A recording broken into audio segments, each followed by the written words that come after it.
Raising money in real estate is simple. But let me tell you what, it ain't easy.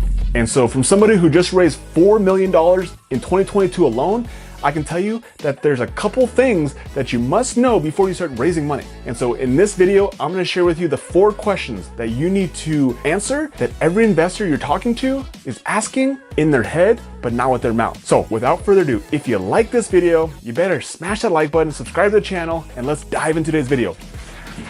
When you have that conversation, understand that there's 2 ways that conversation can go. It can be you try to convince them, or it can be you trying to persuade them. So what is the difference? Well, convincing is mean that you're trying to influence them based on your goals, and persuading is you trying to influence them based on their goals. Persuading is good, convincing, not so good. And so that's why you have to be a really good listener. You have to actually understand what this investor is looking for to do with their money. First off, like, how much money do they have access to? How much money do they want to invest? How much money do they have set aside that they can put into real estate? Right? These are some of the questions you got to ask. And then, like, what is your goal with that money? Are you looking to set it and forget it? Are you looking to try to earn money on it? Do you want it to be flexible? Do you want to eventually get into a different asset? Do you want to get into real estate yourself? Like, these are all the questions you need to ask yourself. And then at that time, as you get to know more and more about your investor, then you can actually see how you can help them. And so here's the 3 types of typical investors that I've worked with. Your first type of investor who usually wants their money in for less than a year, right? So this is usually somebody who's got cash sitting in a bank. It's not doing anything. They simply want a nice return on it because they know inflation is eating it away. These people are usually great private money lenders, right? Or debt partners. And so you can put a lien on a property. They can be in second position or even first position if there is no first position lien on it, and they can get a simple interest return, and they have a balloon on it in, let's say, in 1 year, and you're either going to refinance them out in a year with a different lending partner, or this could be something like a flip situation. It could be a short-term bridge loan before you get another long-term debt on it. And so there's so many different ways you can use this type of lender, but generally they're going to be less than 1 year, and they're going to earn simple interest on their money. The second type of investor is going to be somebody who's looking to park their money for about 1 to 5 years. And so they're not looking to get their money back anytime soon. And so these people are actually great equity partners, right? So these people are usually sitting on cash. Maybe they have an SDIRA. You can use those to invest as equity partners. So they get equity percentage, which means they get to participate in the cash flow of the property. They get to participate in the appreciation of the property. They get to participate in the depreciation of the property, which is really cool. And it means that, let's say you have $1,000 left over at the end of the month. Well, then if you're 50-50 partners with them, you get $500, they get $500, and it's really simple. It's really clean. And if you bought the property for $200,000 and in a year it's for $250,000, you guys shared that $50,000 in equity. Now, this person could also be a debt partner as well, but primarily these people, they're better as equity partners. And then the third type of investor that I work with is what I call a safe money investor, right? This person is generally somebody who has a certain amount of money that they don't want to see again. This is like similar to what someone would do like in a IRA account, or they would stick it into like a savings bond where they just want to park that money. They want to earn interest on it, and they want it to be safe, but they don't want to think about it. They're not trying to use that money to grow anything outside of, you know, whatever their return is. Again, that's where you got to ask them, like, do they want to earn 4, 5, 6, 7, 8, 9, 10% of the money? They're looking to preserve their capital first and foremost. They have other sources of income that they play with and they use to eat sushi with and go on trips with. This is not that money. And so also another benefit for these type of people is depreciation. So these people generally want to be equity partners so you guys can depreciate the property, and you get any sort of income that is reflected on this is tax-free, which is another huge benefit for this type of investor too, is they're looking to how do they realize gains without paying tax. And so this type of investor is looking for that longer term play that in 5, 6, 7, 8 years that this property has appreciated. Let's say again, we bought it for $200,000. It's appreciated now to $400,000. We pay the principal mortgage of the balance down to $100,000. Now we have $400,000 in equity. There's 2 ways we could get the equity. We could sell it, but then we would have a capital gains, and that would trigger a taxable event, or we could just do a cash out refinance and we could extract 75% of that equity. We could get a new note. Our cash flow would go down, but now we would get to extract that equity and it would all be tax-free. And that is what a safe money investor is looking for, and it's a longer term play. Those are the conversations you're having with your investors, and understanding like there's 3 different types, right? And depending on what they want is going to dictate like what type of deal you do with them. And then the next question is like, well, what is a good deal? So a good deal is really just dependent on what the investor wants and what sort of access you have to deals. I remember my very first deal that we bought, I had listened to Brandon Turner of Bigger Pockets, his managing real estate or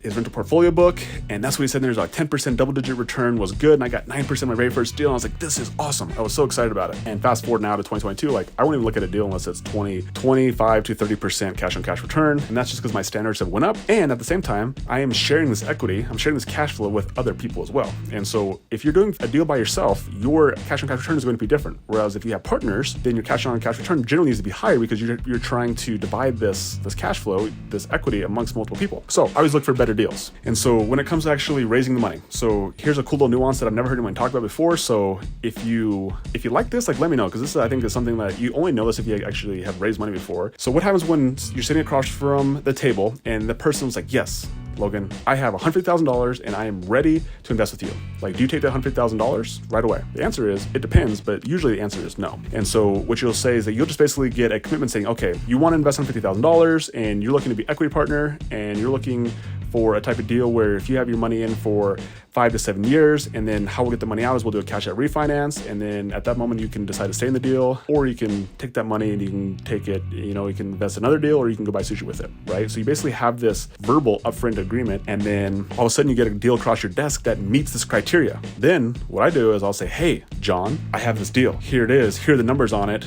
And I'll send it over to him, and I say, hey, if you're curious and if you're interested in this deal, let me know, we'll hop on a call. And 9 times out of 10, they're like, yes, let's hop on a call. Because I already know it fits their criteria. And then I will go through a little bit more of a deeper dive on the deal, and I will actually showcase, it's an underwriting spreadsheet that shows exactly what the deal looks like currently and what it projects out to be. And I walk them through a screen flow presentation, and then they say at that moment, they're like, I'm in. Or if they, for some reason, don't say that they're in, then you know what I do is I go to the next investor. And so that is really the key to this whole process, is that if you just have one person, you're really dependent on one, and one is the loneliest number in business. And so when you're doing this process, your goal is to get as many people verbally committed as you possibly can, because you'd be surprised that even though someone's super jacked right now, maybe you don't have a deal come across your desk for a week. Maybe you don't have a deal come across your desk for a month. Maybe you don't have your deal come across your desk for a year that actually makes sense for them. Are they still going to be in the same financial position? Are they going to have the same goals in 1 year they are for them today? The chances of that is honestly no. So that's why you need to continue to grow your investor pool, but you also need to stay in contact with these people and continue to have conversations with them and continue to make sure that like they are still interested as well. Like the more and more you do that, more likelihood of that when you have a deal that fits their buy box, they'll actually take it. And so with that being said, like money doesn't actually ever go into my bank account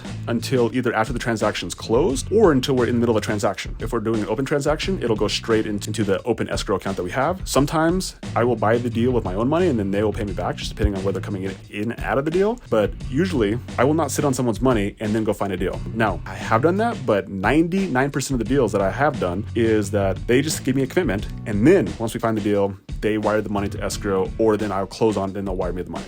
So that's how it works. And at that moment, you're actually going to create a whole new business. You're creating a whole new LLC, right? So I have so many LLCs. You'll create a new business. You open up new bank accounts. You'll create operating agreements. And that's really how the process works. So ultimately, it's pretty simple. But the key to this whole process, right, is number one, you got to have a track record. Number two, you got to know where to start finding potential investors, right? It's going to start with friends and family. And then from there, as you start to grow your track record, it can start to spread out a little bit more. You got to understand when you're having that conversation, what's in it for me? That's what everyone's saying. What's in it for me? And don't be someone who convinces, but be someone who persuades. And so there's really 4 last questions I'm gonna leave you with, okay? So these are the 4 questions that you have to answer for every investor, that whether they ask it or not, they're actually asking this question in their head, okay? They're asking you, number one, will I get my capital back? Really, they're saying, can I trust you? The second question they're asking is, when will I get my capital back, right? Which basically means, like, does the investment that you're gonna provide me, like, does it fit my financial plan? The third question they're gonna ask you, what's gonna be my return on my capital? Is this temporary loss of this money that's leaving my bank account or my SD IRA or my HELOC, is it going to outweigh the future gain? And the fourth question they're asking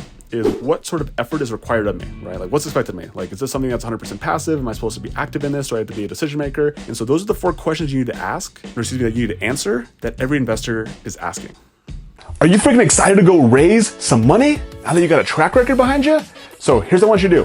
First off, like this video, subscribe to the channel, and go to everythinggoesmyway.com. Get the free training. You can watch me walk through the exact 7 strategies I use to buy $4 million in real estate. And if you want to see how I put $100,000 in a bank account, click this video right here.